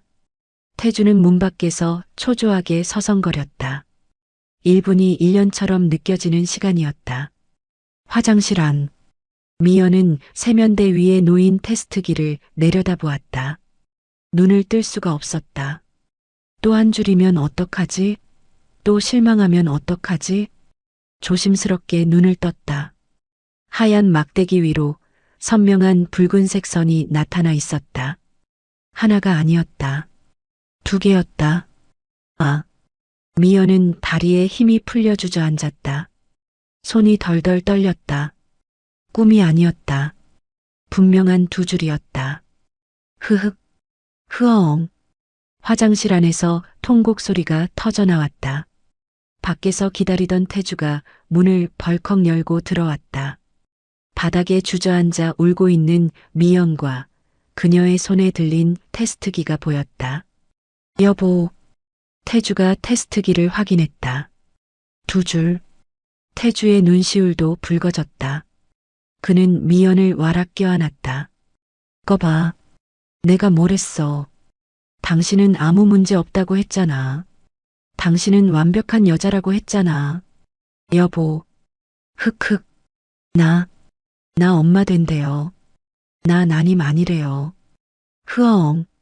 미연은 태주의 옷깃을 잡고 아이처럼 울었다. 지난 3년간 가슴에 박혀있던 불임이라는 주홍글씨가 씻겨 내려가는 순간이었다. 그녀를 죄인 취급했던 시어머니의 독설, 전 남편의 멸시가 눈물과 함께 흘러내렸다. 태주는 미연의 젖은 얼굴을 닦아주며 배에 손을 얹었다. 고마워. 정말 고마워, 미연아. 이 아이가 우리에게 온 거야. 내 핏줄, 그리고 당신의 아이. 태주의 목소리가 감격으로 떨렸다. 이제 이 아이는 태산그룹의 주인이 될 거야. 그 누구도 감히 내 아내와 내 아이를 건드리지 못하게 내가 다 막아줄게. 두 사람은 화장실 바닥에 앉아 서로를 끌어안고 기쁨의 눈물을 흘렸다. 지옥 같았던 과거는 끝났다. 이제 그들에게 찾아온 것은 생명이라는 이름의 축복이었다. 같은 시각, 철수의 집. 철수는 낮술을 마시고 일찍 집에 들어왔다. 안방 문이 살짝 열려 있었다. 안에서는 은지가 누군가와 통화를 하고 있었다. 자기야, 나 보고 싶지? 응, 나도 죽겠어. 철수는 문고리를 잡으려던 손을 멈췄다. 은지의 목소리가 평소와 달랐다. 콧소리가 잔뜩 섞인 아주 은밀한 목소리였다. 아유, 걱정 마. 그 멍청한 놈은지 새낀 줄 알고 끔찍하게 챙겨. 시어머니란 노인네는 더 웃겨. 딸기 사오라고 시켰더니 시장까지 뛰어가더라니까. 깔깔깔. 철수의 술이 확 깼다. 등골이 서늘해졌다. 멍청한 놈? 지 새끼? 조금만 더 참아. 이 집구석 거 싹 팔아치우고 현금 챙기면 바로 자기한테 갈게. 우리 세 식구 오붓하게 살아야지. 응, 사랑해. 뚝. 전화가 끊겼다. 철수는 문 앞에 못 박힌 듯 서 있었다. 손이 부들부들 떨렸다. 머릿속이 윙윙거렸다. 그녀가 임신한 아이. 내 아이가 아니라고? 내가 뻐꾸기 새끼를 키우고 있었다고? 미연은 태주의 아이를 품고 인생의 봄날을 맞이하고 있었지만 철수의 집에는 모든 것이 파괴될 거대한 태풍이 몰아치기 직전이었다. 운명의 수레바퀴는 잔인할 정도로 공평하게 그리고 정반대의 방향으로 굴러가고 있었다. 다음 날 오후 태산그룹 저택의 안방 침대. 미연은 잔뜩 긴장한 표정으로 앉아 있었다. 그녀의 앞에는 국내 산부인과 권위자인 김 박사가 차트를 넘기고 있었고 태주는 팔짱을 낀 채 창가에 서 있었다. 축하드립니다, 사모님. 임신 6주 차입니다. 김 박사의 확신에 찬 목소리가 방 안을 울렸다. 미연은 입을 막으며 눈물을 글썽였다. 테스트기로 확인했지만 의사의 입으로 직접 들으니 실감이 났다. 하지만 기쁨과 동시에 의문이 솟구쳤다. 선생님, 그런데 정말 이상해요. 저는 지난 3년 동안 아이가 생기지 않았거든요. 전 남편이랑 살 때 병원에서도 제가 문제일 수 있다고. 미연의 말에 김 박사가 안경을 고쳤으며 헛기침을 했다. 사모님, 제가 검사해 본 결과 사모님의 자궁은 더할 나위 없이 건강합니다. 밭이 아주 기름지고 좋아요. 그렇다면 원인은 하나뿐입니다. 원인이라뇨? 씨앗이죠. 밭이 아무리 좋아도 심는 씨앗이 빈 껍데기라면 싹이 트지 않는 법입니다. 전 남편분 검사는 해보셨습니까? 미연은 고개를 저었다. 아니요. 시어머니가 남자는 하늘이라며 검사 같은 건 부정 탄다고 절대 못하게 하셨어요. 네가 난임이라서 그런 거라고 저만 쥐 잡듯이 잡으셨고요. 김 박사는 혀를 찼다. 쯧쯧, 전형적인 옛날 분들이시군요. 의학적으로 볼 때 전 남편분이 무정자증일 확률이 99%입니다. 정자가 아예 없거나 있어도 활동성이 없는 경우죠. 3년 동안 아이가 없었다는 건 사모님 탓이 아니라 전적으로 그 남자 탓이었습니다. 쿠궁 마이너스. 미연의 머리 위로 벼락이 떨어지는 것 같았다. 지난 3년, 죄인처럼 고개 숙이고 살았던 그 지옥 같았던 시간들, 찬물에 손을 담그고 소금을 맞으며 쫓겨났던 그 모든 서름이 주마등처럼 스쳐 지나갔다. 내가 문제가 아니었어. 흑흑. 미연이 오열하자 태주가 다가와 그녀의 어깨를 감싸 안았다. 들었지? 그놈들이 당신한테 누명을 씌운 거야. 당신은 세상에서 가장 건강하고 완벽한 여자야. 태주는 김 박사에게 눈짓했다. 박사님, 이 사실은 비밀로 해주십시오. 그리고 우리 아이 출산할 때까지 최고로 관리해 주셔야 합니다. 물론입니다, 회장님. 태산의 후계자이신데 제가 목숨 걸고 지키겠습니다. 김 박사가 나가고 태주는 우는 미연을 품에 안고 등을 토닥였다. 울지 마. 억울해서 우는 건 오늘까지만 해. 이제부터는 저들이 피눈물을 흘리게 해줄 테니까. 태주의 눈이 서늘하게 빛났다. 그는 이미 비서실을 통해 전 남편 김철수의 집안 상황을 실시간으로 보고받고 있었다. 파멸의 카운트다운은 이미 시작되었다. 한편 김철수의 집안은 그야말로 난장판이었다. 며칠 전 상간녀 은지가 아들을 낳았다. 하지만 집안에는 축복 대신 흉흉한 기운만이 감돌았다. 응애. 갓난아기에 자지러지는 울음소리가 거실을 메웠다. 하지만 은지는 침대에 누워 스마트폰만 보고 있었고 7순이 넘은 시어머니가 쩔쩔매며 아이를 달래고 있었다. 아이고, 우리 강아지 왜 우니? 배고프니? 시어머니가 분유를 타서 아이 입에 물렸다. 그런데 아이의 얼굴을 들여다보던 시어머니의 표정이 점점 굳어졌다. 예, 철수야. 이리 좀 와보렴. 소파에서 낮술을 마시고 있던 철수가 귀찮다는 듯 일어났다. 아, 왜요? 애 우는 소리 듣기 싫어 죽겠는데. 가만히 좀 봐라. 아무리 봐도 애가 널 안 닮았다. 네, 갓난애가 다 똑같이 뭘 닮아요. 아니야. 너 어릴 때랑 달라도 너무 달라. 눈도 쌍꺼풀이 짙고 코도 그렇고 우리 집안 내력이 전혀 안 보여. 시어머니의 말에 철수도 아이를 유심히 들여다보았다. 찜찜했다. 그러고 보니 며칠 전 엿들었던 은지의 통화 내용이 떠올랐다. 멍청한 놈, 지 새끼인 줄 안다던 그 목소리. 불안감이 엄습했다. 철수는 떨리는 손으로 아이의 머리카락을 몇 가닥 뽑았다. 야, 너 뭐 하는 짓이야? 애 아프게. 방에서 나온 은지가 소리를 질렀다. 철수는 은지를 노려보며 으르렁거렸다. 시끄러워. 너 딱 기다려. 내 의심이 틀리면 내 손에 장을 지질 테니까. 철수는 그 길로 유전자 검사센터로 달려갔다. 그리고 3일 뒤 검사 결과가 등기로 도착했다. 거실에 모인 철수와 시어머니, 그리고 아무것도 모르는 척 사과를 깎아먹고 있는 은지. 철수는 부들부들 떨리는 손으로 봉투를 뜯었다. 종이를 꺼내든 철수의 눈동자가 격렬하게 흔들렸다. 친자관계 불일치 확률 99.9%. 철수의 입에서 괴성 같은 비명이 터져나왔다. 그는 종이를 은지의 얼굴에 집어던졌다. 이 더러운 년. 이게 뭐야? 이게 뭐냐고. 종이를 주워든 시어머니가 내용을 확인하고는 헙 하고 숨을 들이켰다. 남의 씨? 이게 남의 씨라고? 그럼 우리는 뻐꾸기 새끼를 키운 거야? 시어머니는 뒷목을 잡고 그대로 바닥에 쓰러졌다. 은지는 그제야 본색을 드러냈다. 그녀는 사과를 씹던 입을 멈추고 표정을 싹 바꾸었다.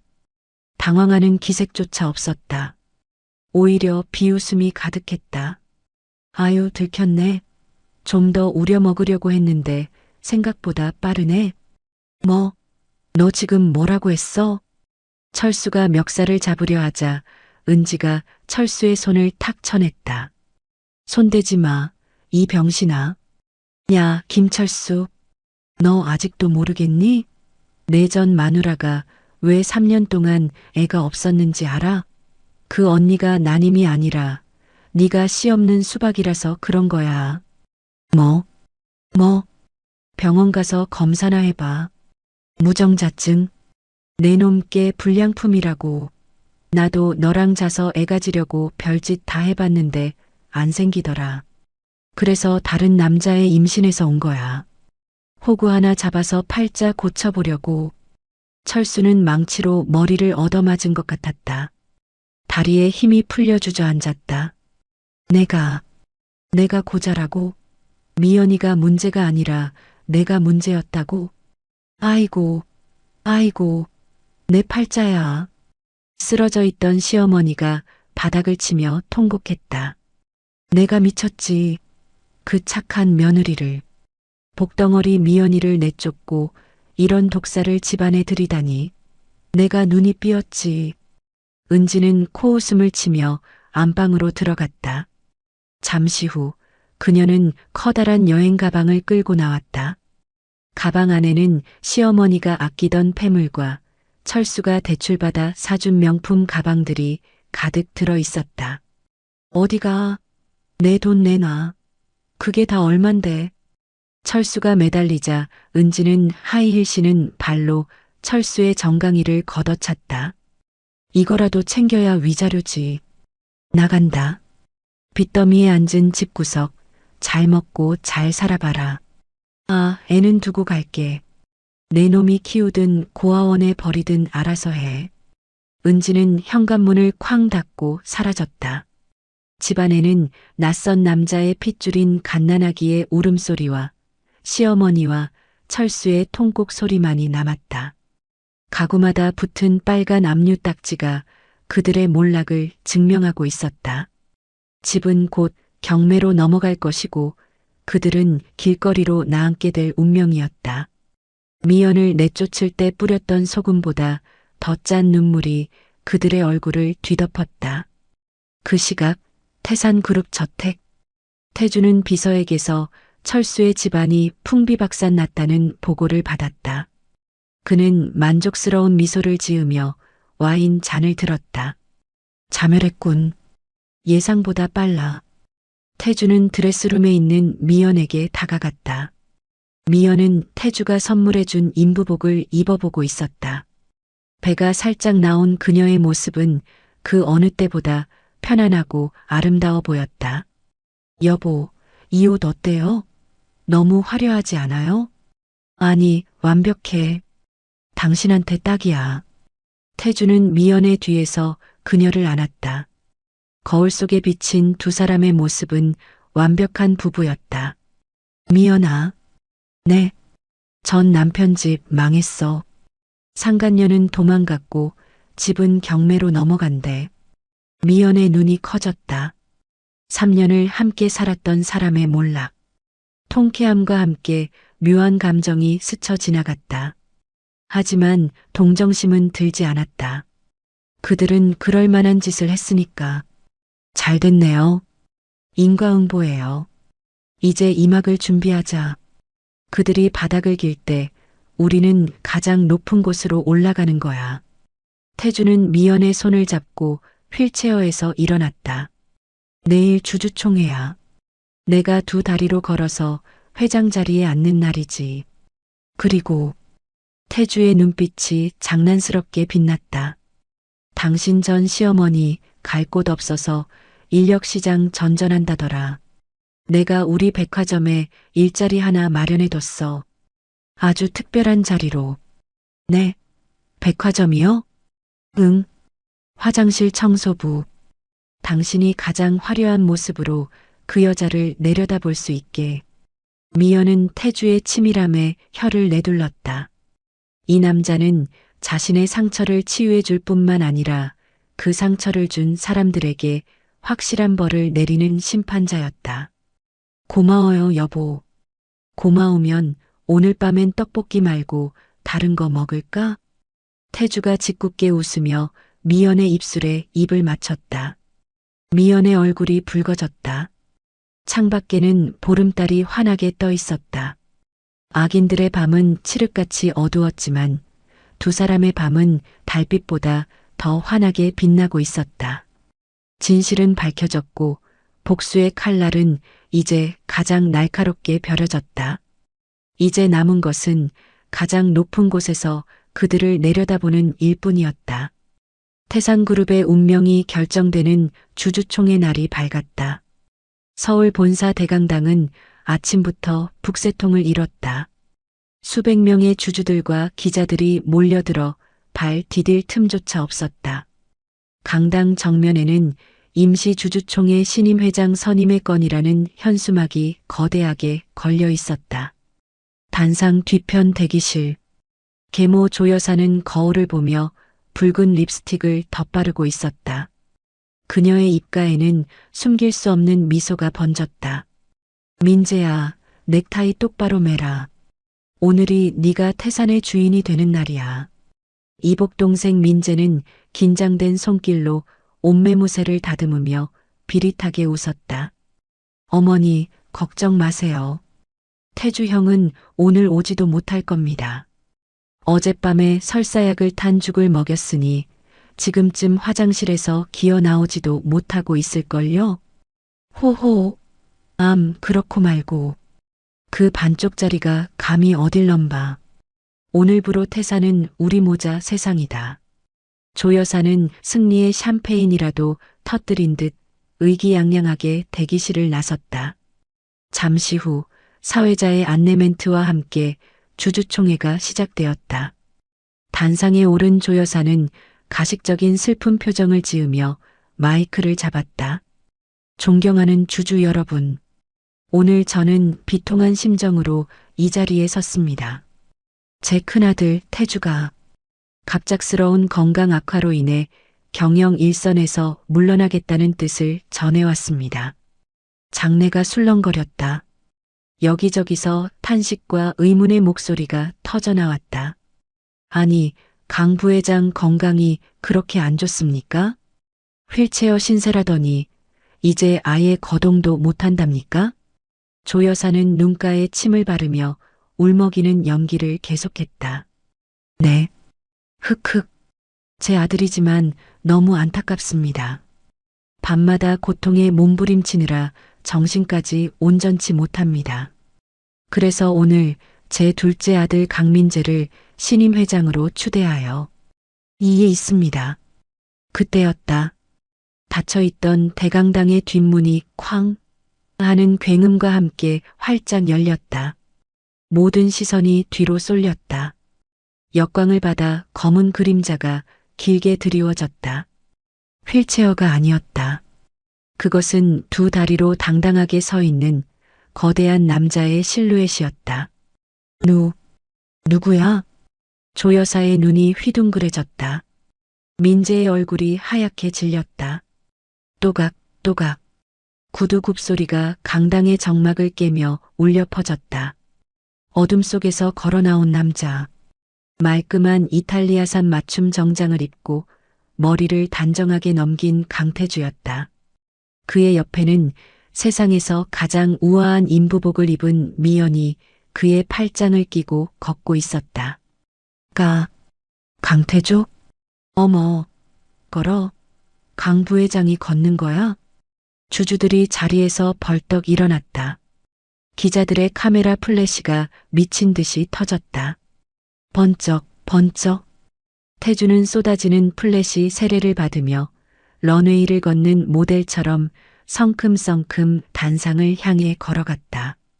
휠체어에 구겨져 있던 병약한 모습은 온데간데 없었다.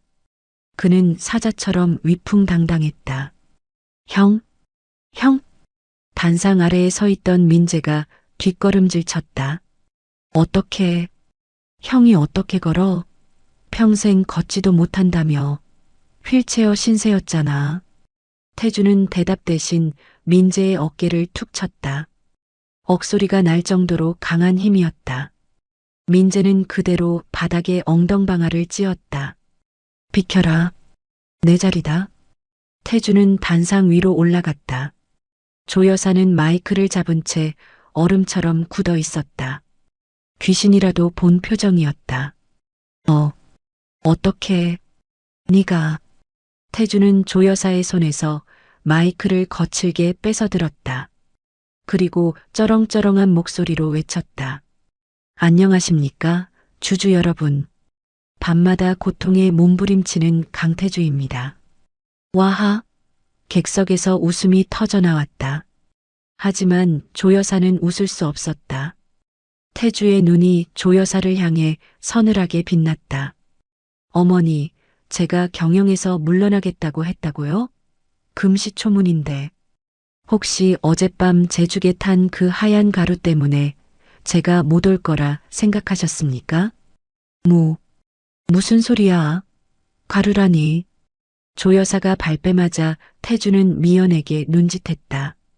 미연이 노트북을 조작하자 대형 스크린의 영상 하나가 재생되었다. 어젯밤 조 여사가 하녀에게 하얀 가루약 봉지를 건네며 킬킬거리는 CCTV 영상이었다. 이거 태주 죽에 타. 설사약이랑 수면제 섞은 거야. 내일 아침에 못 일어나게. 헉! 강당이 발칵 뒤집혔다. 주주들이 야유를 퍼붓기 시작했다. 저런 천하에 몹쓸 여자가 있나? 계모가 아들을 독살하려 했어? 조 여사는 사색이 되어 소리쳤다. 아니야. 조작이야. 저건 가짜라고. 조작? 태주는 품에서 서류한 뭉치를 꺼내 바닥에 뿌렸다. 이건 3년 전 제 교통사고 당시 차량 감식 보고서입니다. 브레이크 오일 라인을 누군가 고의로 잘랐다는 증거죠. 그리고 이건 강민재 이사가 페이퍼 컴퍼니를 통해 회사 자금 500억을 횡령한 내역입니다. 종이들이 눈처럼 휘날렸다. 주주들이 서류를 주워들고 웅성거렸다. 500억? 회사를 말아먹으려고 작정했구만. 당장 저 모자를 끌어내려. 성난 주주들이 단상으로 물병을 던지기 시작했다. 민재는 바닥을 기며 도망치려 했고 조 여사는 주저앉아 덜덜 떨었다. 끝났어, 당신들. 태주가 손짓하자 대기하고 있던 검찰 수사관들이 들이닥쳤다. 강민재 씨, 조희정 씨, 살인 미수 및 횡령 혐의로 긴급 체포합니다. 수갑이 채워졌다. 철컥. 차가운 금소금이 그들의 몰락을 알렸다. 이거나. 내가 누군지 알아? 태산그룹 사모님이야. 태주야. 태주야, 엄마가 잘못했다. 한 번만 받아오. 조 여사는 태주의 바짓가랑이를 잡고 늘어졌다. 방금 전까지 여왕처럼 군림하던 기세는 사라지고 비굴한 노파의 모습만이 남았다. 태주는 차갑게 발을 뺐다. 어머니, 감옥밥은 죽보다 맛이 없을 겁니다. 건강 챙기세요. 으악, 안 돼. 내 회사야. 내 돈이야. 조 여사와 민재는 개 끌려가듯 질질 끌려나갔다. 그들의 처절한 비명이 강당 밖으로 멀어질 때까지 사람들은 아무도 동정하지 않았다. 인과응보, 뿌린 대로 거둔다는 말을 눈앞에서 목격한 순간이었다.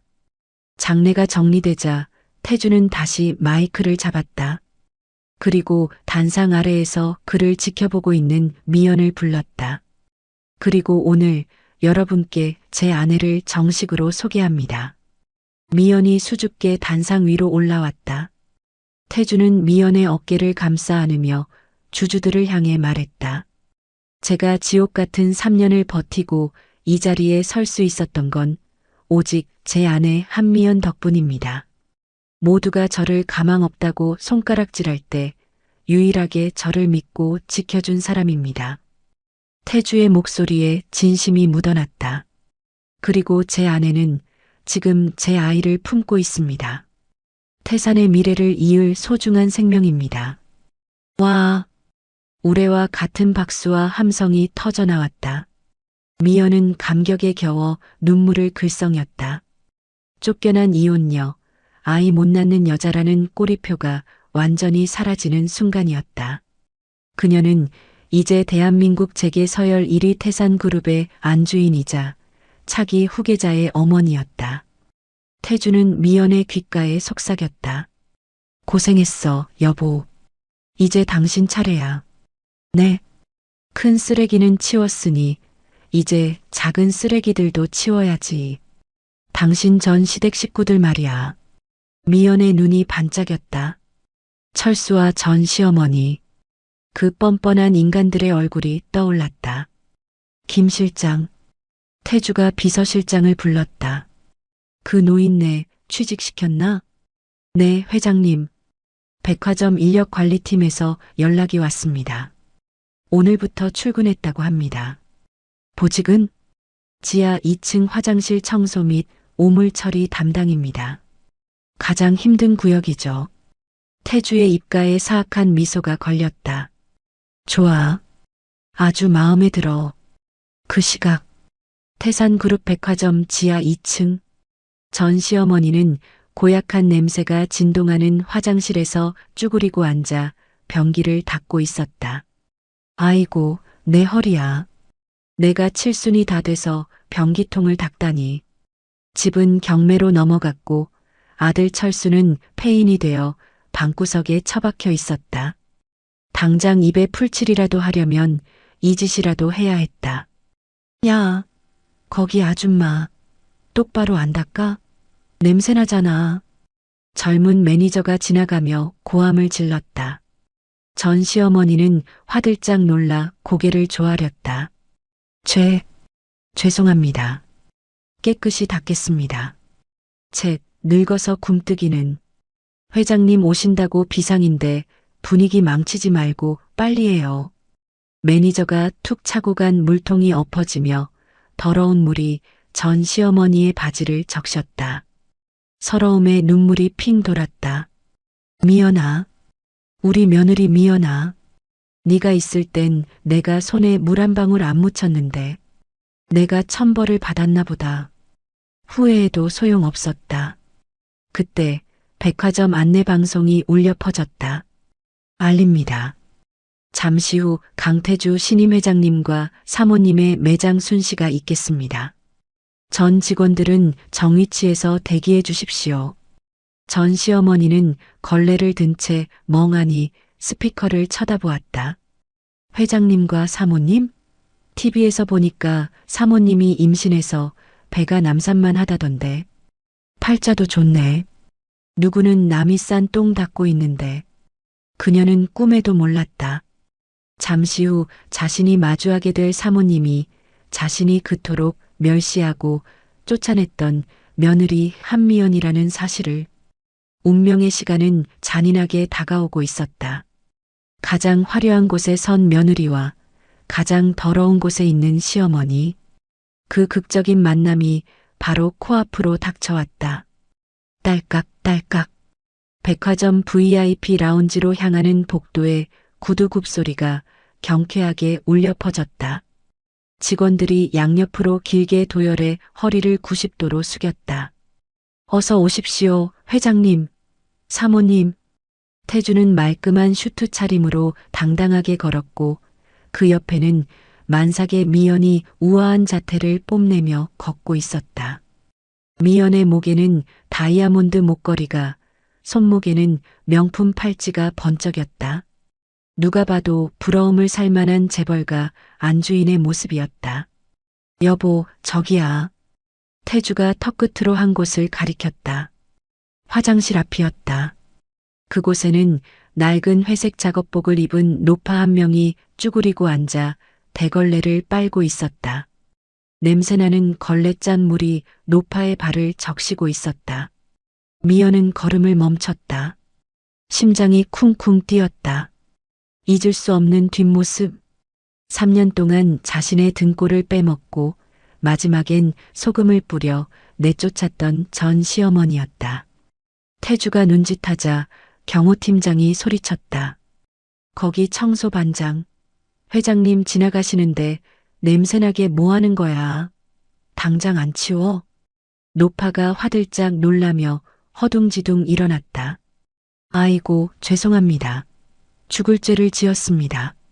노파는 고개도 못 들고 바닥에 엎드렸다. 굽신거리는 꼴이 참으로 처량했다. 태주가 차갑게 입을 열었다. 고개 들어보세요.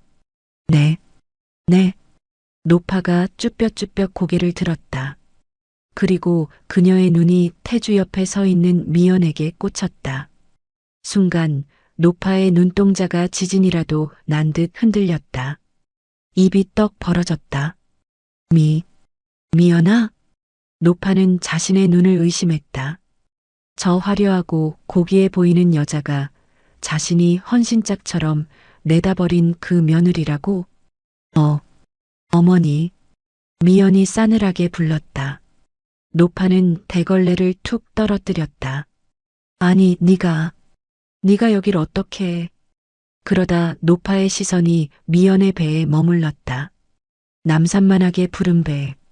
임신 9개월 차의 만삭이었다. 노파의 얼굴이 하얗게 질렸다. 너, 배가 왜 그러냐? 복수 찾니? 끝까지 악담이었다. 미연은 헛웃음을 터뜨리며 불룩한 배를 쓰다듬었다. 복수라뇨. 아들이에요. 다음 달이 출산 예정일이고요. 뭐?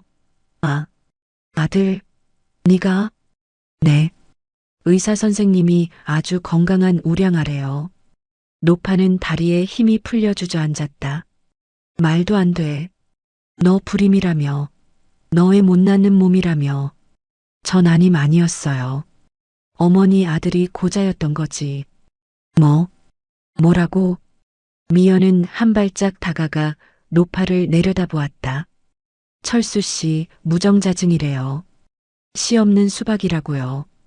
어머니가 아들 끔찍하게 챙기느라 검사 한 번 안 받게 해서 모르셨겠지만. 그럴 리가. 우리 철수가, 내 아들이. 노파는 망치로 머리를 얻어맞은 표정이었다. 그럼 은지 그년이 낳은 애는 남의 씨죠. 뻐꾸기 새끼한테 집문 서며 땅문 서며 다 갖다 바치고 쫓겨나신 거잖아요. 아이고, 이를 어째. 진짜 핏줄은 여기 있는데. 미연이 자신의 배를 톡톡 두드렸다. 노파의 눈에서 닭똥 같은 눈물이 터져나왔다. 땅을 치며 통곡했다. 아이고, 내가 미쳤지. 내가 눈이 삐었지. 내 손주를, 내 핏줄을 내 손으로 내쫓았어. 아이고, 천벌 받을 년. 노파는 엉금엉금 기어서 미연의 다리를 잡았다. 더러운 작업복과 눈물 콧물로 범벅이 된 얼굴이 미연의 명품 구두에 닿았다. 아니, 사모님. 내가 잘못했다. 제발 나 좀 살려다오. 나갈 데도 없고 밥도 못 먹었어. 우리 며느리 착하지? 응? 한 번만 용서해다오. 비굴했다. 3년 동안 미연을 하며 부리듯 했던 그 위세는 어디 가고 늙고 추한 노인만이 남아 있었다. 미연은 잠시 흔들렸다. 예정이란 게 무서웠다. 하지만 그때 쫓겨나던 날 맞았던 소금의 따가움이 병원비가 없어 울던 어머니의 얼굴이 떠올랐다. 미연은 차갑게 발을 뺐다. 이거 놓으세요. 제 구두 더러워지잖아요. 미연아. 전 어머니 며느리 아니에요. 제 시어머니는 3년 전에 죽었어요. 지금 제 남편은 미연이 태주의 팔짱을 꼈다. 태주가 싸늘한 눈빛으로 노파를 내려다보았다. 이 사람이에요. 저를 여왕처럼 떠받들어주는 사람. 어머니 아들처럼 찌질한 마마보이가 아니라. 태주가 보안팀장에게 손짓했다. 뭐해? 이 아줌마 끌어내. 업무 방해죄로 경찰에 넘겨. 네, 회장님. 건장한 보안 요원들이 노파의 양팔을 붙잡아 질질 끌고 갔다. 안 돼. 며느라. 미연아. 나 좀 살려줘. 철수야. 아이고 억울해. 노파의 처절한 비명이 백화점 복도에 메아리 쳤다. 사람들은 혀를 차며 손가락질했다. 인과응보. 스스로 복을 발로 차버린 자의 비참한 최후였다. 미연은 그 뒷모습을 보며 깊은 숨을 내쉬었다. 가슴속에 맺혀있던 묵은 체증이 쑥 내려가는 기분이었다. 태주가 미연의 어깨를 감싸주었다. 속 시원해? 네. 이제야 진짜 끝난 것 같아요. 잘했어. 이제 우린 앞만 보고 가자. 두 사람은 보란듯이 팔짱을 끼고 밝은 햇살이 쏟아지는 로비로 걸어나갔다. 그로부터 며칠 뒤 서울역 노숙자 쉼터. 수염이 덥수룩하게 자란 철수는 무료 급식줄에 서 있었다. 꼬질꼬질한 냄새가 진동했다. 그는 허겁지겁 받아든 식판을 들고 TV 앞에 앉았다. 뉴스 속보가 나오고 있었다. 태산그룹 강태주 회장 등남. 태산의 새로운 후계자 탄생.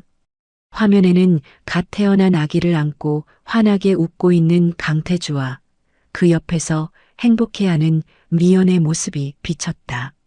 미연은 예전의 그 주눅든 모습이 아니었다. 귀티가 흐르는 재벌가 사모님 그 자체였다. 저 여자. 철수는 숟가락을 떨어뜨렸다. 화면 속 아기는 누가 봐도 자신을 닮지 않았다. 강태주를 쏙 빼닮은 잘생긴 아기였다. 내 마누라였는데. 내가 뻥 찼는데. 옆에 있던 노숙자가 핀잔을 줬다. 이 미친놈이 또 헛소리네. 야, 밥이나 먹어. 꿈꾸지 말고. 철수는 눈물을 흘리며 식은 밥을 입에 쑤셔 넣었다. 씹히는 밥알이 모래알 같았다. 내가 병신이지. 내가 고자라니. 내가 저 복덩어리를 차고 뻐꾸기 새끼를 키우다니. 후회는 아무리 빨라도 늦은 법이었다. 그는 차가운 역전 바닥에 누워 신문지를 덮었다. 미연이 차려주던 따뜻한 된장찌개가 미치도록 그리운 밤이었다. 1년 후 한강이 내려다 보이는 최고급 펜트하우스. 까르르. 방금 걸음마를 뗀 아기 준우가 아장아장 걸어와 태주의 품에 안겼다. 아빠, 빠빠, 오구오구 우리 아들. 아빠가 그렇게 좋아?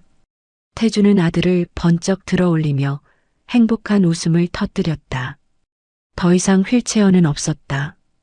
그는 건강한 두 다리로 아들과 함께 정원을 뛰어다녔다. 미연은 테라스에 앉아 그 모습을 흐뭇하게 바라보았다.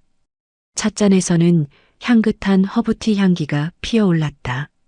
여보, 과일 먹어요. 태주가 땀을 닦으며 다가와 미연의 옆에 앉았다. 그는 미연의 손을 잡고 손등에 입을 맞췄다. 고마워. 뭐가요? 그냥 다. 나를 믿어준 거. 내 다리가 되어준 거. 그리고 이렇게 예쁜 아들까지 낳아준 거.